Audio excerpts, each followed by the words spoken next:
road to victory and liberation goes against the current of involution, backwards in time, the time of Saturn Chronos, towards the imaginary point where Saturn enters time, the time of Chronos, entering into the Satya Yuga, Sat-ya, Sa, turn. This backwards path is symbolized by the leftward turning swastika, against the current rotation of this second Earth, against the appearance of time, which deviated the axis of the North Pole.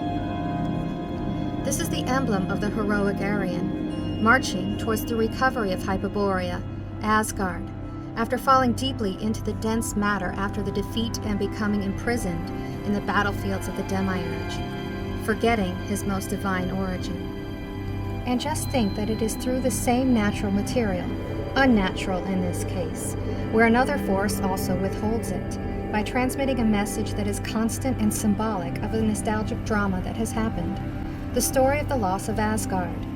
Perhaps voluntary? The warrior hero entering or falling into the universe, the one who has forgotten his immortality and who does not yet know that he cannot die.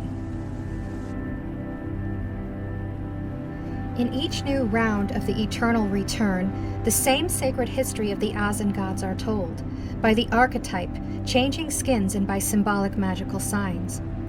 This history refers to the descent of a god among men into demiurgic matter, and the sacrifice to prevent the spread of the corruption within the mechanical universe, expanding at the expense of one another, where there are no laws of causality.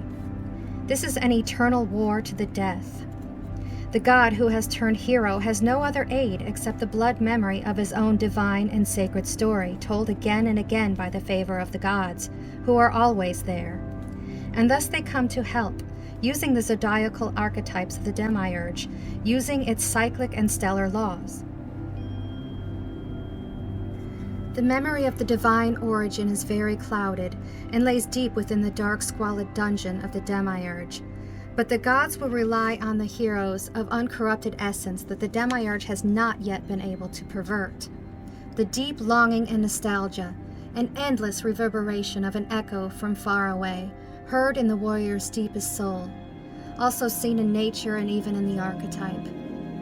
Against this the demiurge has only the weapon of corruption, corrupt, debasing the form and the meaning of the sacred revelation, plagiarizing the sacred history of the Aryan, falsifying, stealing their homelands, anthropomorphizing the archetype, a soul without individuation, destroying without exceeding, symbolically altering its character, neutralizing the magical energetic potential, for a submission under a purely religious aspect, and thus delivering the world an exoteric and dogmatic religion.